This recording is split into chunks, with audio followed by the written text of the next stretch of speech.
La vidéo d'aujourd'hui est faite dans le cadre du cours STP 200. Ça va être pour le jury des pairs.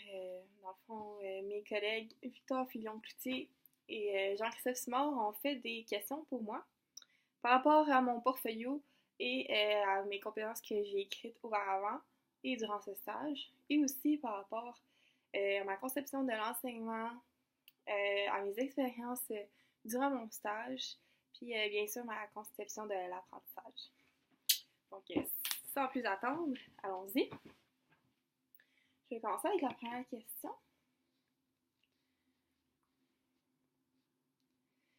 Victor m'a posé: dans ta rédaction sur ta conception de l'apprentissage, tu défends l'importance de la motivation des élèves. Donc, la question va être sur la motivation des élèves. Tu continues en admettant vouloir motiver tes élèves afin d'enrichir leurs connaissances. Quelle stratégie utilises-tu pour motiver tes élèves? Donc, quelle stratégie que j'utilise ou que j'ai utilisée durant mon stage ou que je veux utiliser durant ma carrière. Donc, merci Victor pour cette belle question. Okay, je me suis fait des petites notes ici. Premièrement, moi, je voulais juste dire que pour moi, je voulais définir c'était quoi la motivation scolaire par rapport à l'élève. Donc, pour moi, la motivation scolaire est surtout basée sur comment l'élève perçoit la tâche que je demande et aussi comment il se voit la capacité d'accomplir cette tâche. Donc, pour moi, la motivation scolaire, c'est beaucoup basé sur ces concepts que je viens de vous dire là. Bien sûr, il y a toutes sortes de définitions. Je vais en dire aussi une que j'ai trouvée que j'aimais beaucoup. Donc, je l'ai trouvée sur Internet. La motivation en contexte scolaire est un état dynamique qui a ses origines dans les perceptions qu'un élève a de lui-même et de son environnement, et qui l'incite à choisir une activité, à s'y engager, à persévérer et à l'accomplir afin d'atteindre précisément un but. Donc, ça rejoint un peu ce que je viens de dire. La motivation scolaire, c'est surtout basé sur comment l'élève perçoit la tâche que l'enseignant ou moi-même va lui demander de faire, puis s'il va être capable de l'accomplir, bien sûr, s'il va être capable de voir le but qui est rattaché à la tâche, et s'il va mettre de l'engagement, il va persévérer au travers de tout ça. Bien sûr, c'est une question vraiment intéressante à se poser en tant que future enseignante, parce qu'on va devoir faire appel à la motivation tout le long de le cheminement scolaire des élèves. Je veux dire, moi, secondaire 1, j'étais peut-être motivée, de temps en temps, je l'étais peut-être pas. Puis ça, en tant qu'enseignant, il faut être dans la capacité de voir quand nos élèves sont motivés, puis quand ils sont moins. Puis il faut aussi intervenir quand on voit qu'ils sont moins motivés. Puis quand ils sont motivés, il faut enrichir cette motivation-là. C'est très important. Puis ça vient rejoindre aussi le climat de classe. C'est un peu comme un effet boule de neige. Là. Si un élève est moins motivé puis il divulgue pendant un cours où ça apparaît, ça transparaît dans ses exercices ou les activités que je demande, ben, ça va peut-être entraîner aussi les autres élèves à être moins motivés puis tout, puis peut-être qu'il va faire des commentaires aussi un peu déplaisants que ça va démotiver ses collègues. Donc, en tant qu'enseignant, c'est vraiment important de saisir puis de percevoir comment son groupe réagit face à des tâches au niveau de la motivation, bien sûr. Donc, c'est ma petite intro. Je voulais vous parler principalement que tous les jeunes, il faut savoir ça aussi, parce que je vous parle comme si je savais, mais moi, je vous parle surtout avec mon expérience que j'ai acquis pendant mon stage, puis ça reflète de mes pensées, que j'ai réfléchi énormément aussi durant mon stage par rapport à la motivation. Parce que j'avais des groupes de secondaire 3, j'avais des groupes de secondaire 5, puis on voyait vraiment une énorme différence entre les deux groupes, j'en venais un petit peu plus tard. Mais on voyait une énorme différence au niveau de la motivation pour les élèves de secondaire 3 puis les élèves de secondaire 5. Malheureusement, j'ai pas pu expérimenter avec les élèves de secondaire 1. Oui, mon premier stage, c'est au premier cycle, mais vu que j'étais en observation, j'ai pas pu vraiment voir leur motivation face à une tâche, malheureusement. Donc, ça, je pourrais pas parler pour le premier cycle. Donc, le premier point de sa question que je vais soulever, c'est que il faut comprendre que tous les jeunes ne sont pas identiques. Il faut surtout pas, en tant que future enseignante ou en réalisant des activités, toutes les mettre dans le même panier. Ils n'ont pas tous les mêmes buts. Je veux dire, peut-être que ton cours en histoire de secondaire 3 ou de 5, de 4, peu importe, ils vont pas mener à qu'est-ce qu'ils vont faire plus tard. Ils vont se dire à quoi ça me sert d'apprendre ça en ce moment. Il faut pas les mettre dans le même panier. Aussi, ils ont des manières d'apprendre différentes. Peut-être que des cours magistraux, pour certains, ça va les motiver. Pour certains, au contraire, ils vont détester ça. T'sais, on va sûrement, surtout ça en histoire, des gros cours magistraux, même que j'en ai donné durant mon stage, que c'est lourd, que je parle quasiment pendant 1 heure de temps, puis rendu à même 30 minutes, là, je voyais que ça l'allait plus, là. Il était plus là pendant tout, puis moi, j'aurais aimé ça plus creuser là-dedans pour savoir qu'est-ce que j'aurais pu faire pour les motiver. D'ailleurs, j'ai trouvé une petite solution qui avait l'air à les motiver, ça, je l'ai mis dans ma planification au milieu du stage, peut-être, je vous dirais. Dans le fond, je peux vous en parler tout de suite. J'avais pensé en parler un petit peu plus loin, mais j'avais instauré des vidéos dans mes cours. Dans le fond, je faisais mon cours, par exemple, je faisais mon cours sur le changement d'empire. Je parlais de ça, les Britanniques, la guerre, la bataille des plaines, etc. Puis à la fin du cours, je gardais toujours un petit 10 minutes. Là, tu as une vidéo d'Allo Prof que j'ai découvert pendant mon stage. C'est vraiment très pédagogique comme vidéo, puis les élèves apprenaient beaucoup par rapport à ça. Je disais, eux autres, ils me l'avaient dit qu'ils avaient hâte aux vidéos que j'allais montrer à la fin, juste parce que ça fait un beau retour sur la matière que j'ai enseignée. Bref, ça, c'est une manière que j'ai fait pour garder les élèves motivés pendant que je faisais un cours magistral. Je reviens à ce que je voulais dire, j'ai un peu divagué. Ouais, ils ont toutes des méthodes, des manières d'apprendre différentes. La motivation est différente aussi. Peut-être qu'il y en a qui vont rester motivés tout le long de l'année, ils vont persévérer, etc. Peut-être qu'il y en a qui, rendu au deuxième cours, là, ils n'ont plus pas en tout de motivation, puis c'est long, c'est difficile avant de les ramener pour être motivés. Ils n'ont pas les mêmes connaissances aussi. Faut pas les mettre dans le même panier, surtout pas en histoire, dans le fond, que oui, peut-être qu'ils ont appris les choses des années précédentes, mais peut-être qu'ils s'en souviennent pas. Faut pas penser qu'ils ont tous les mêmes connaissances, la même base. Puis, là, ça va m'amener au deuxième point que je voulais parler. Si on suppose qu'ils ont les mêmes connaissances, puis on leur donne des tâches, on leur piche des tâches comme ça, en se disant « Oui, mais ils ont appris ça l'année passée, ils devraient être dans la capacité de faire la tâche que je leur ai demandée. » Ben, ça va leur enlever un petit peu d'estime de soi quand ils vont voir la tâche. Ils vont voir leurs collègues qu'eux sont capables de le faire. Puis là, ils vont voir la tâche et se dire « Colin, moi, je sais pas c'est quoi là, que je dois faire. Je comprends pas. » Puis là, ça va jouer énormément avec leur estime personnelle. Puis ça vient beaucoup m'atteindre parce que moi, dans ma classe, je veux que tout le monde se sente bien. Je veux pas qu'il y en ait un qui se sente moins bon que l'autre parce que c'est pas vrai. Tu t'apprends autant bien que l'autre. Oui, peut-être que tu vas demander un petit peu plus d'efforts concernant un concept en particulier, une matière, un module, mais c'est sûr que si l'autre à côté de toi est capable d'apprendre ça, toi aussi tu vas être capable. Puis moi, l'estime personnelle d'un élève, c'est vraiment important qu'il se baisse pas, surtout pas dans mon cours. Puis l'estime de soi, dans le fond, c'est ça que je parlais. C'est mon deuxième point que je voulais parler aujourd'hui. C'est souvent la perception de l'élève qu'il a face à la tâche que je demande. Donc, comme je disais, si il se trouve incapable ou il se trouve incompétent face à la tâche, ça va énormément toucher sa motivation. Donc, dans ce cas-là, il faut les garder motivés. Il faut bien expliquer les activités avant de les donner, pas juste donner les tâches comme ça. Hey, faites numéro 1 à 15, puis après, on va corriger ça. Il faut vraiment expliquer de A à Z les questions parce que peut-être que Joe, à l'arrière, il va pas comprendre une question, puis peut-être que Joe, il est très gêné, puis il va pas te le demander, puis lui, il va se poser des questions intérieurement. Puis ça, un adolescent qui se pose des questions sur son estime personnelle, puis sa capacité intellectuelle, c'est vraiment pas bon, puis moi, c'est pas ça que je veux en tant que futur enseignant. Donc oui, pour les garder motivés, il faut bien expliquer les activités, les SAE et les matières afin d'être certaine qu'ils soient sur la même base. Donc, avant de commencer une nouvelle matière, il faut être certaine qu'ils soient sur la même base pour que leur estime ne soit pas touchée et que leur motivation persiste.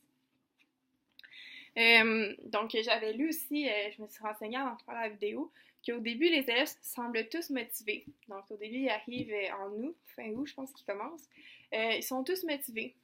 Là, ça va souvent en dégradant parce qu'ils voient les tâches qu'ils ont à faire, leurs résultats aussi qu'ils ont eu par rapport à différentes tâches. Donc, tout ça vient jouer énormément avec la motivation. Puis c'est là notre rôle en tant qu'enseignant de les garder motivés. Là. Il faut pas que ça baisse cette motivation-là, il faut que ça persiste au moins le plus longtemps possible dans l'année. Je sais que ça arrive, le monde a des downs, parlons d'anglicisme, ou le monde a des petites chutes de motivation, mais il faut essayer de garder ça. Puis, comme je disais un peu, il y a plusieurs manières de garder la motivation que moi j'ai perçue dans mon stage, puis que aussi que j'ai pas fait, malheureusement, mais que je veux utiliser dans mes prochains stages ou juste durant ma carrière. Donc, premièrement, il faut avoir des méthodes variées, donc l'enseignement. Faut pas juste que ça soit des cours magistraux, ça revient au point que j'ai dit au début. Les cours magistraux, ça peut être très intéressant pour quelques-uns, mais pour quelques-uns aussi, ça va être très lourd et difficile pour leur motivation ou juste leur persévérance. Donc, il faut varier les méthodes d'enseignement. Puis ça va davantage les motiver. Donc, au niveau visuel, on peut utiliser les tics. On peut utiliser les tics, on peut mettre des vidéos comme j'ai fait, de temps en temps des films, mais c'est important que le tout reste pédagogique. Donc, il y a toujours un moyen, là, c'est pas obligé que ça soit super sérieux, les cours et tout, là, il faut quand même diversifier les méthodes. Puis, on peut faire un cours éducatif en utilisant des méthodes, le fun, dynamique. Puis ça motive énormément les jeunes. Par exemple, moi, je vais vous dire, pendant mon stage, j'ai fait un débat. Donc, avec mon cours de secondaire 5, j'ai formé un débat, moi puis mon collègue Jean-Christophe, puis mon enseignant associé Jean-Étienne. On a formé un débat pour nos secondaires 5. Dans le fond, eux autres, ils voyaient le module mouvement de population. Donc, en monde contemporain, ils avaient fini leur module d'éducation financière. Puis là, moi, je trouvais ça intéressant de mettre des questions, les diviser en sous-groupes. Donc, moi, je pense que j'avais fait la question des réfugiés climatiques. Contre l'augmentation des réfugiés climatiques au Canada. Puis, on les avait divisés en sous-groupes. Il y avait 3 cours pour faire le projet. Après, ils présentaient dans un 4e cours, ils présentaient, etc. Mais je trouvais que ça rendait la matière très dynamique. Les jeunes avaient hâte d'arriver, ils avaient hâte d'aller à l'ordinateur. Tu sais, on voyait déjà un changement dans leur émotion, dans qu'est-ce qu'ils démontraient. Tu sais, on dirait qu'ils avaient hâte de venir dans le cours d'histoire. Fait que ça, je trouvais ça vraiment le fun à voir. Donc, tu sais, ça, rendre le cours dynamique, j'ai remarqué que ça les motivait énormément. Puis ça changeait la lourdeur du cours, même si le cours il était aussi lourd en contenu, aussi lourd en concept, là, tu sais, puis ça les gardait motivés quand même. Donc, c'est le fun à voir. Aussi des travaux d'équipe. Oui, des fois, les jeunes, ils aiment ça travailler en équipe, mais des fois, ça dérange. Okay, là, on peut les faire travailler individuellement, mais moi, je vois beaucoup l'importance de les faire travailler en équipe. Parce que juste de savoir qu'ils vont avoir un 15 minutes à la fin du cours pour parler, même s'ils vont aller à la pause après, là, juste savoir qu'ils ont un 15 minutes à la fin du cours pour parler avec leur ami de la matière, bien sûr, parce que s'ils ne parlent pas de la matière ou du devoir que je leur demande, là, je vais les intervenir, là, parce que c'est quand même un cours pédagogique, pardon. Donc, juste de savoir qu'ils vont faire un travail d'équipe à la fin, ça les motive aussi à écouter tout le long, puis après, ils vont se mettre en équipe, puis ils vont faire le devoir. C'est juste des petites affaires comme ça que ça va les motiver. Surtout, de faire voir les tâches d'apprentissage, ça revient à l'estime de soi. Faire voir les tâches moins lourdes qui ont de l'air. Donc, des fois, les jeunes, ils reçoivent la tâche, puis ils voient ça énormément gros, puis ça affecte énormément la motivation. Puis là, c'est de là le devoir de l'enseignant, je trouve, de passer un par un les étapes de la tâche, juste pour un peu enlever le nœud qu'ils ont dans leur tête, puis le lousser, puis faire « Hey, écoute, c'est pas si pire qu'est-ce que t'as à faire, puis t'es capable, avec ce qu'on a vu dans ce cours-ci, puis dans les cours précédents, t'es capable de faire qu'est-ce que je te demande là. » Donc, je vais vous donner un exemple. Moi, je pense que c'était la deuxième fois que j'enseignais ou la première fois, je montrais un examen. Donc, je montre l'examen, tout va bien, là, là. Là, après, je vois qu'il y a une élève dans la classe qui pleure devant son examen. Là, moi, j'étais au début de mon stage. Je sais pas, je connais pas les élèves, je ne savais pas trop quoi faire, mais en y repensant, puis avec les commentaires de Stéphane, je sais qu'est-ce que j'aurais dû faire. Donc là, je m'en vais la voir. Là, je lui demande qu'est-ce qu'il y a comme j'ai pas étudié, je comprends pas les questions. On voyait qu'elle avait vraiment un choc, là, un stress, là, un gros stress qui embarquait sur ses épaules.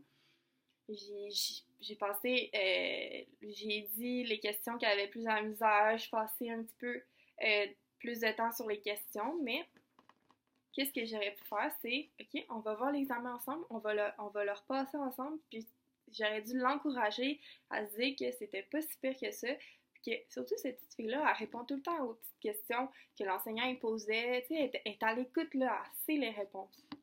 Donc, qu'est-ce que j'aurais dû faire, c'est vraiment passer A à Z l'examen, puis lui faire comprendre que la tâche n'était pas si difficile que ça, puis que le but est facilement atteignable. Donc, ça clôt un peu qu'est-ce que je voulais dire. Donc, la motivation pour moi, c'est énormément de rendre la tâche moins difficile qu'elle est, qu'elle sembler moins difficile, puis faire voir le but, l'objectif de la tâche.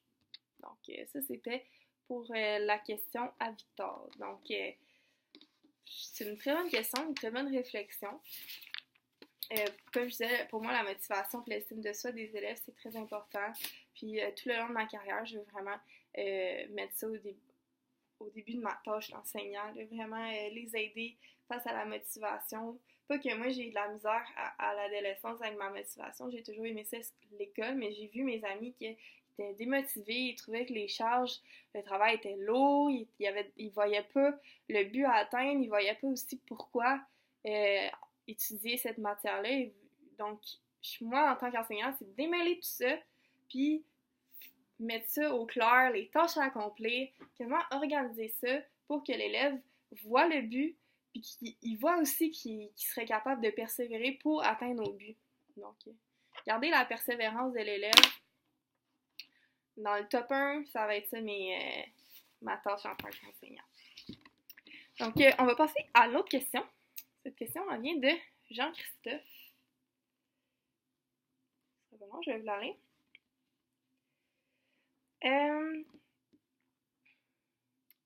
Tu dis valoriser le climat de classe dans ta conception de l'apprentissage. Donc, la question va être basée sur le climat de classe. Quels moyens concrets ou routines professionnelles mets-tu en action pour maintenir ou favoriser ce climat d'apprentissage? Donc, qu'est-ce que je fais pour maintenir un climat d'apprentissage, un climat de classe, puis le valoriser? Donc, ça aussi, c'est un sujet qui tient beaucoup à cœur parce que les élèves vont passer la majorité de leur temps devant le professeur et dans une classe. Donc, pourquoi pas faire un climat de classe le fun, chaleureux, respectueux, puis qui est propice à l'apprentissage. Donc, pour moi, ça, c'est très important. Pour moi, le climat de classe, ça se divise en deux concepts, donc en deux sous-catégories. Donc, la première catégorie, c'est bien sûr le respect mutuel entre les pairs. Donc, le climat de classe, il doit vraiment avoir un respect qui règne au niveau entre les élèves, donc lien élève-élève, puis surtout le lien enseignant-élève. Donc, ça doit vraiment être un respect mutuel qui transperce partout dans la classe. Donc, moi, mon but premier aussi en tant qu'enseignante, que future enseignante, c'est vraiment de faire travailler la métacognition, l'autonomie cognitive puis individuelle de l'élève. Donc, pour faire ça, il faut vraiment que l'élève soit dans un climat de classe respectueux. Parce que comment tu veux rejoindre ce but-là sans avoir un climat de classe où il y a une ouverture d'esprit ou un respect mutuel?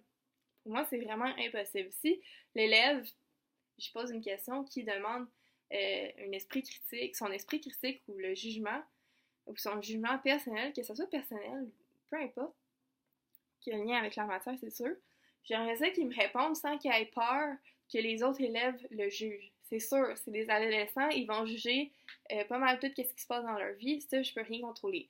Mais dans ma classe, je vais toujours vouloir que l'élève parle de qu'est-ce qu'il pense à propos du concept que j'ai enseigné, sans avoir peur de se faire ridiculiser par ses élèves ensuite. Donc, comme je viens de dire, ça rejoint énormément l'ouverture d'esprit des autres élèves, puis le respect mutuel. L'élève, il doit être confortable et à l'aise à répondre aux questions sans se faire juger. Donc, moi, je vais te donner un exemple avec mon stage 1. J'étais en premier cycle du secondaire, secondaire 2.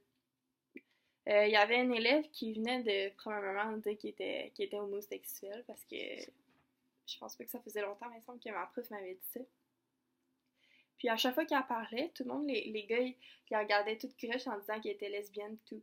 Puis moi, je sais que j'avais pas le droit de parler aux élèves parce que j'étais en observation, mais j'ai attendu la fin du cours pour lui dire « Écoute, ça se dit pas qu'est-ce que tu viens de dire, imagine que tu te mets à sa place et si ça te tenterait, tu sais, de parler devant le cours si tout le monde te regarde comme ça, juste à cause de quelque chose qui est très personnel à elle-même puis qu'elle a décidé d'en parler aux autres de son homosexualité. » Dans une classe, c'est vraiment important d'avoir un respect mutuel puis laisser tomber les petits jugements ou les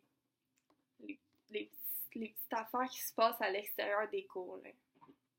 Donc, ça, c'était ma première sous-catégorie du climat de classe. Ma deuxième catégorie d'un climat propice, c'est un climat propice à l'apprentissage, c'est ça que je voulais dire. Donc, un climat, oui, il doit être respectueux, c'est sûr, mais il doit être aussi propice à l'apprentissage. Donc, on doit pas favoriser les conversations autres que pédagogiques. C'est sûr que si tes élèves ils commencent à parler de leur fin de semaine pendant 5 minutes au début puis que je leur ai demandé, ça me dérange pas parce que ça vient créer encore là un lien enseignant-élève fort puis l'élève il peut s'attacher à toi. Mais s'ils commencent à parler entre eux pendant que moi j'enseigne en avant puis ils commencent à parler de qu'est-ce qu'ils vont faire ce soir puis à qui ils vont parler tout, là non, ça fait pas l'affaire parce que ça fait pas un climat de classe propice à l'apprentissage. Ça, c'est ça que je voulais dire. Mais ça rejoint aussi beaucoup le climat propice à l'apprentissage. Puis aussi, le respect mutuel, ça rejoint que l'enseignant possède un rôle primordial dans l'instauration d'un climat dans sa classe. Dans le fond, c'est l'enseignant qui va instaurer le climat qu'il va avoir dans sa classe. Donc, il doit être cohérent dans ses propos et ses décisions et en gérant ses problèmes. Donc, un enseignant doit rester authentique, il doit rester fidèle à ses pensées, puis il instaure des règles, celle-ci doit être respectée, puis s'il y en a un qui ne respecte pas, ben elle doit prendre la responsabilité de punir cette personne-là ou de faire comprendre qu'elle n'a pas respecté les règles. Et encore là, son rôle à elle, là, à l'enseignant, c'est de former un élève former une personne qui va être dans la société plus tard. Là. Donc, ça doit être un citoyen puis qui est capable de vivre en société. C'est ça que je voulais dire. Donc, viser son autonomie puis aussi être capable de vivre en société. Donc, là, ça va partout. L'enseignant, si l'élève ne respecte pas une des règles de classe, bien, si l'élève plus tard il ne respecte pas le feu vert ou le feu rouge, ben, il va se faire arrêter. Mais la même chose, l'enseignant a la responsabilité de respecter les règles qui ont été établies, puis pour tout le monde. Donc, là, c'est à lui de gérer ses problèmes, puis de respecter comment il a géré ces problèmes-là avec une personne, puis le faire également avec l'autre personne. Donc, ça vient beaucoup jouer avec le climat propice à l'apprentissage. Il doit montrer de l'intérêt pour les élèves. Donc, le lien enseignant-élève que je disais tantôt est très important pour le climat de classe. Si les élèves ne se sentent pas à l'aise dans une classe à cause de l'enseignant, là, ça peut beaucoup bouleverser le climat de classe. Donc, l'enseignant, ça rejoint aussi le reste, il fait preuve de leadership. Il doit être présent. Les élèves ne doivent pas prendre la classe. Les élèves ne peuvent pas gouverner la classe. L'enseignant doit être présent. C'est lui le leader. C'est lui, l'enseignant, responsable. Il doit prendre la responsabilité que ça apporte. Donc, il doit aussi inspirer et avoir confiance en ses élèves. c'est sûr que un élève doit se sentir respecté par son enseignant, puis il doit avoir confiance en lui, parce que c'est lui qui va lui montrer plein de choses, puis qui va lui faire respecter les règles qu'il y a dans sa classe. Donc ça vient beaucoup aussi jouer avec le climat de classe. Donc aussi, une autre chose que je trouve vraiment intéressant et important, moi j'étais une personne, petite tranche de vie, j'étais une personne très stressée au secondaire. Tout me stressait, puis encore à l'université, je pourrais en parler longtemps. Tout me stresse. Si je savais pas quoi faire ou si je manquais quelque chose, je savais pas, j'étais énormément stressée. Puis ça stressait énormément mes collègues. Bref, c'est encore là un, une affaire de boule de neige. Là. Ça s'accumule, puis ça peut transparaître sur les autres.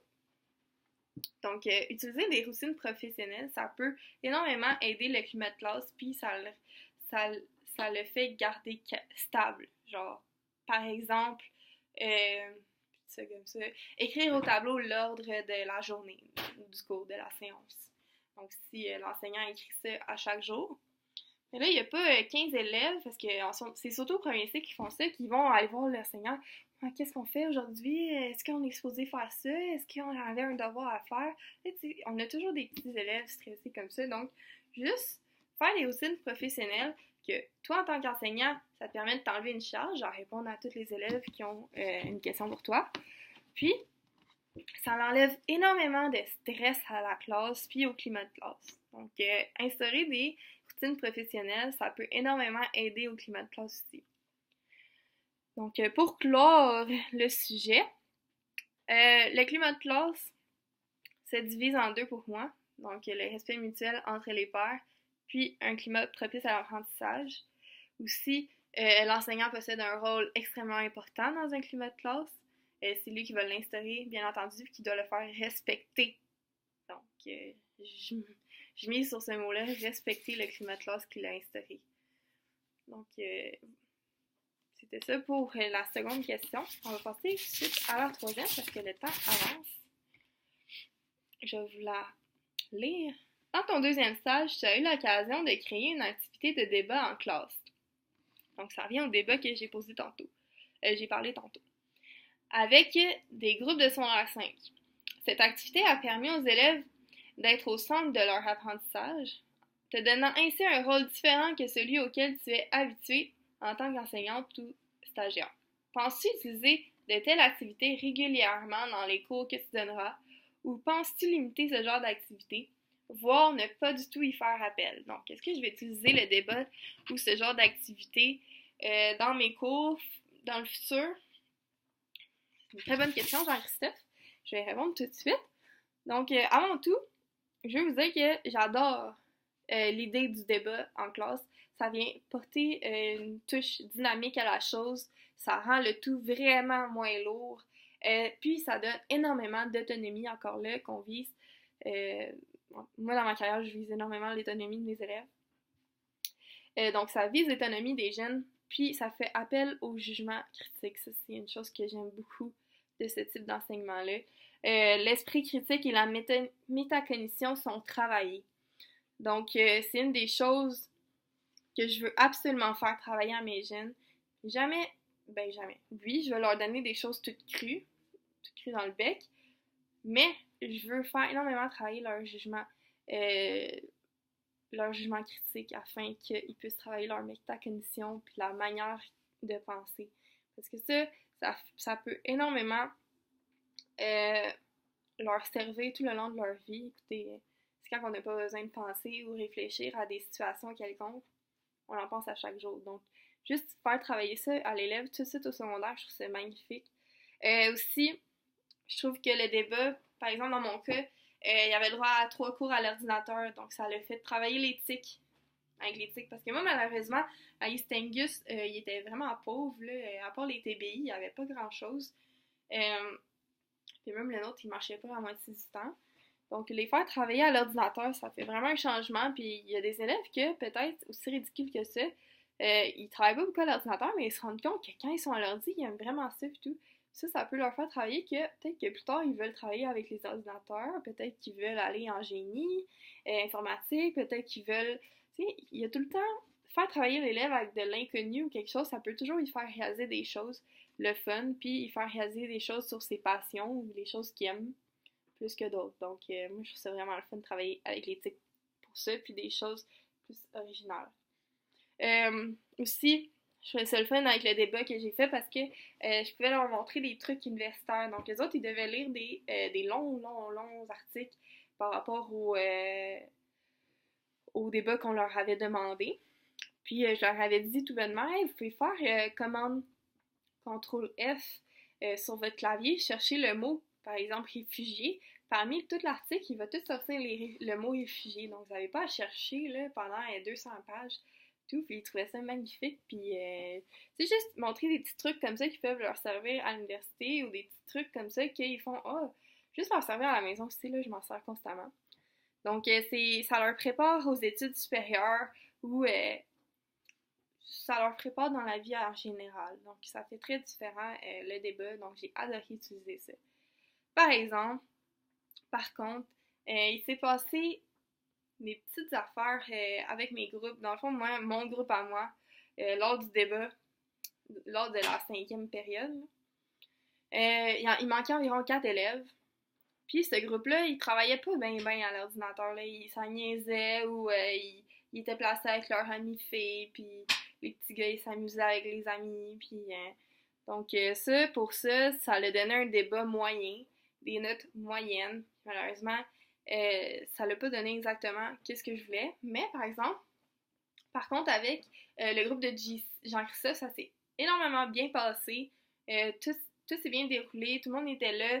Tout le monde était motivé à faire le débat. C'est touche à la motivation. Donc, ça dépend énormément des groupes qu'on a. Puis ça m'en revient à l'autre point. Non, j'utiliserai pas ce type d'enseignement-là dans tous mes groupes. Principalement, vraiment pas au début non plus de l'année, parce que je veux apprendre à connaître mon groupe. Est-ce que mon groupe est autonome? Parce que oui, il y a des sortes de groupes, il y a une certaine chimie qui se crée pendant l'année entre les groupes, puis ça vient vraiment différencier les groupes, puis le climat de classe qui règne dans le groupe. Donc ici, on vient encore toucher à un autre sujet qu'on a parlé plus tôt. Donc, non, je n'utiliserai pas dans tous mes groupes, surtout pas au début de l'année. Il faut connaître son groupe avant d'utiliser une telle méthode d'enseignement, donc le débat. Puis, bien sûr, c'est une activité qui vise plus les secondaires 5 ou le 2e cycle, même je dirais le top du 2e cycle, parce que ça demande extrêmement du sérieux, de la persévérance à fond. Il doit lire des gros textes, parfois difficiles, des grosses recherches. Ils doivent avoir un énorme esprit d'équipe parce que un fait quelque chose, l'autre fait autre chose. Ça doit énormément bien travailler en équipe. Ça demande de la persévérance. Donc, il n'y a pas tous les groupes qui sont motivés. Par exemple, en secondaire 5, mon groupe, il était démotivé complètement. Il avait juste hâte de finir l'année, on dirait. Ils avaient passé leur test de secondaire 4. Eux autres, le secondaire 5 en histoire, c'était quasiment une blague. Ils étaient complètement démotivés. Donc, la persévérance était moins là pour ce groupe-là. Par contre, avec le groupe de Jean-Christophe, ça s'est très bien passé, puis je peux sentir une grosse persévérance, de l'engagement face à la tâche demandée. Donc, ça dépend vraiment du groupe que tu as, puis il faut apprendre à les connaître avant de donner une telle méthode d'apprentissage. Donc, non, Jean-Christophe, je ne donnerai pas le débat ou cette méthode d'enseignement-là à tous mes groupes. Qu'est-ce que j'aurais pu faire pour que mon groupe ait un meilleur débat ou des meilleures notes? Qu'est-ce que je pensais pas avoir à faire sur la 5, mais j'aurais dû les tenir plus par la main. Je veux dire, j'aurais dû plus les encadrer durant les séances à l'ordinateur. J'aurais dû veiller à leur développement au niveau de leur jugement, au niveau de leurs arguments pour et contre. Donc, j'aurais dû plus être là pour eux, regarder leurs notes, tu sais, vraiment un peu comme les superviser. Je les ai peut-être pas assez supervisés, malheureusement. Donc, mais pour finir avec ça, avoir un groupe complètement motivé, prêt à faire la tâche demandée, je ferais certainement cet exercice avec eux. Donc, je finis avec cette petite phrase-là. Donc, ça vient clore mes 3 questions pour le jury des pairs. Merci beaucoup d'avoir écouté. Puis, on se revoit au stage 3.